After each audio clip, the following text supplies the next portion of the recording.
Hi everyone, I'm Jen Sletton, a registered dietitian, and this is week 5 of the 6-week video series intended to help you protect your immune system and continue to reach your healthy weight and fitness goals along the way. In this week 5 video, I will again be addressing 3 major components to optimal health, including the mental, nutritional, and physical aspects.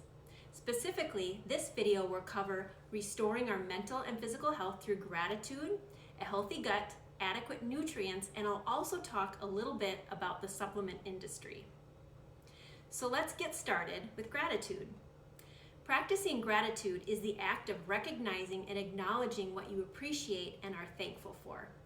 The idea of a gratitude practice has been increasing in popularity, probably because there's solid research showing lots of benefits like those listed here.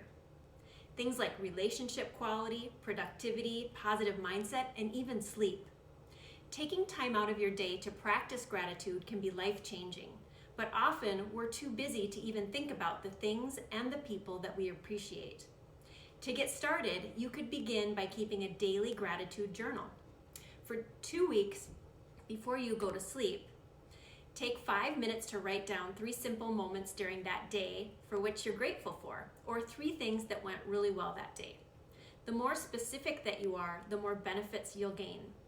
Try not to write down broad topics such as your partner or your job or being thankful for your kids, but instead be specific as possible. Think about a 30-second moment, for example, that brought you joy. One research study that had participants write down 3 good things that they were grateful for each day showed significant improvement in overall happiness. Participants reported being happier and less depressed than prior to participating in this exercise, and they stayed happier and less depressed at that 3-month and 6-month follow-up. You could use a paper journal to do this, or a phone app actually called 3 Good Things. I like this app on my phone because it's very simple and it gently prompts me each night. Now I'm going to cover a real hot nutrition topic. Gut health seems to be all over the internet these days. So the nutrition topic for week 5 is protecting your gut and also the importance of nutrients for your mental and physical health. So what do food sensitivities, rheumatoid arthritis, and anxiety all have in common? These various conditions have all been associated with impaired gut health or nutritional deficiencies. So where to start? If we do have digestion symptoms or very bothersome health symptoms, it is worth it to eat healthier. Even just implementing the basics, like eating a healthier diet, which means balanced and anti-inflammatory, that can definitely help transform your health in a significant way. So go back to review the first 2 videos in this series to really implement a balanced anti-inflammatory way of life. Beyond the basics, though, some of us may have symptoms that need to be explored further. Poor gut health and also nutrition deficiencies can affect our digestion, weight loss efforts, energy levels, sleep patterns, mood, and motivation. So what does gut health even mean, and what's all the hype about anyways? Well, the intestinal microbiome, or gut, is very complicated, but simply put, the gut has a protective barrier, or biofilm, that includes good bacteria or beneficial microbes that offer our bodies protection. We want the good bacteria to help with giving us a healthy gut barrier, meaning a barrier that lets the good stuff through, like nutrients from our food. We also want the good bacteria to get through the barrier, since research shows that intestinal bacteria have an important role in regulating immune function, the nervous system, and energy metabolism. On the flip side, a healthy barrier can also block out the things that cause inflammation and sickness, like inflammatory cytokines or the unfriendly bacteria. This whole concept refers to our gut permeability. Research suggests that increased intestinal permeability may be associated with a number of health conditions.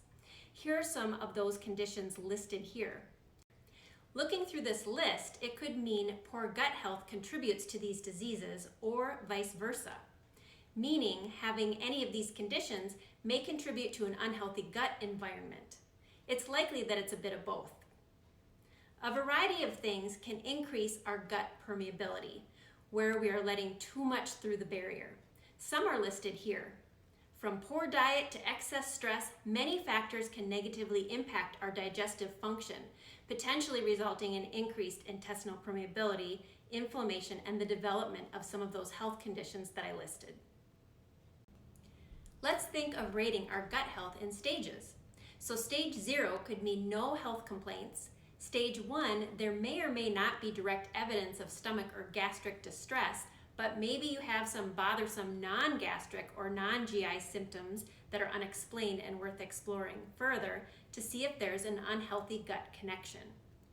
Here are some symptoms that may be indirectly associated with not enough of the good bacteria. We would call that microbiome disturbed or unbalanced. Some of these symptoms could show up like acne or unexplained fatigue or brain fog. Also, headaches or joint pain could be connected.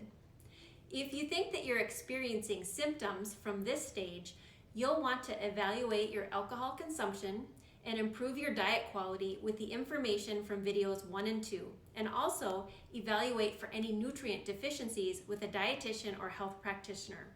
It would also be helpful to increase whole grains, fruits, and vegetables at this stage and consume nutrients that support digestive health, like high fiber foods that provide prebiotics.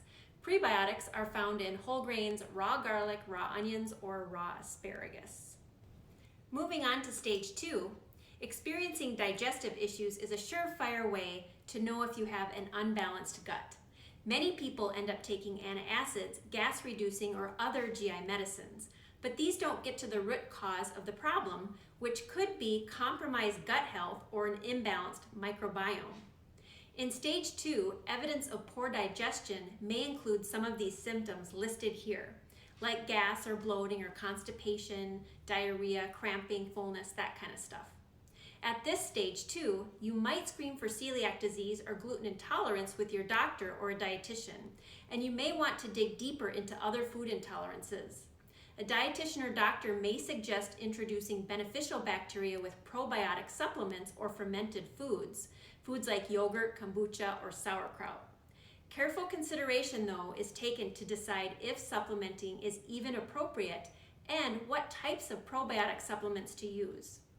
All along the way, visiting with your doctor to talk about further testing for other GI conditions or gut infections is very important. So then stage 3 would be if indeed the doctor finds evidence of an infection.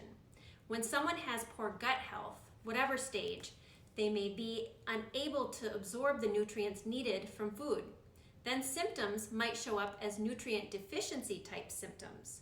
Then it's a double whammy because nutritional deficiencies affect our weight loss efforts, energy levels, sleep patterns, mood, motivation, and on and on. There are many nutrients that can help with mental health and energy levels. Getting to the bottom of any nutrient deficiency and then restoring those nutrients can be life-changing for people. Starting with the nutrition basics from the first few videos will definitely enhance your good mood brain chemicals by providing good nutrients, but sometimes further exploration into key nutrients is helpful. Some of the nutrients that support mental health include vitamin D, folate, B vitamins, omega-3 fatty acids, magnesium, serotonin and dopamine precursors, and then also other anti-inflammatory nutrients. A visit with a registered dietitian or an integrative health professional can guide you in this area. Many health issues can be connected to nutritional deficiencies. For example, headaches or migraines or even poor sleep and anxiety could be connected to an inadequate level of magnesium.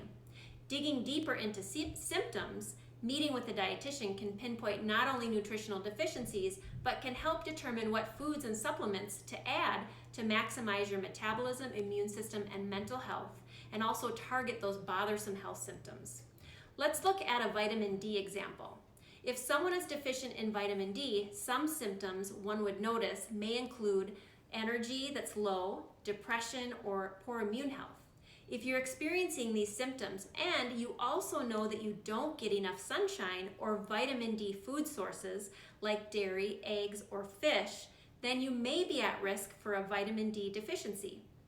Healthy fats help with the absorption of vitamin D, so if your diet is too low in fat, you may also be at risk for this deficiency. It's important to consume foods and supplements to restore nutritional balance.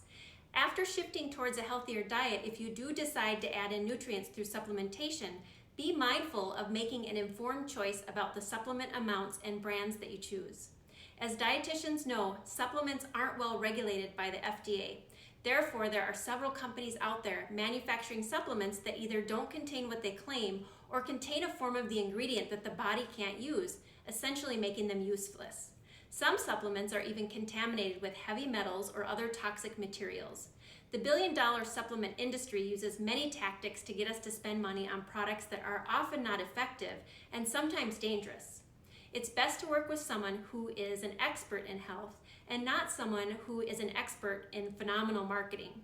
Sometimes the companies with the best videos, photos, or slogans don't even have a health expert on staff. Their staff may instead be 50 employees who are gifted with website design and marketing. They just really want you to click the buy button to purchase their supplements. So instead, purchase supplements from a reputable brand that uses safe ingredients, where they certify its potency and quality. Look for these labels or seals on supplement bottles that indicate voluntary third-party purity verification. Now touching on the physical aspect this week, I want to mention the importance of recovery.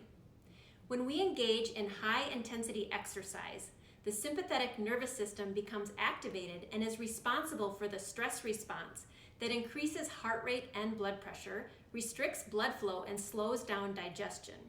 As a result, if we overtrain, the body will be in a chronically stressed state, and that's not good. To counteract the sympathetic nervous system, we need to engage the parasympathetic nervous system, which actually helps to lower our heart rate and blood pressure and plays a role in blood flow and even movement in the digestive system. So yes, a digestive system connection. Looking at goals to implement for this week, the mental health goal is to find a way to intentionally practice gratitude. Then, for the nutrition goal, think about your digestion and determine which stage of gut health you resonate with. Then for the physical goal, try to regulate your weekly routine to avoid overtraining. And for those of you who follow your heart rate variability, learn how to improve that reading. On the Fluid Health and Fitness website, head to the Nutrition Learning Library to download or print the goal sheet that goes along with this Week 5 video. I'll see you again soon for Week 6.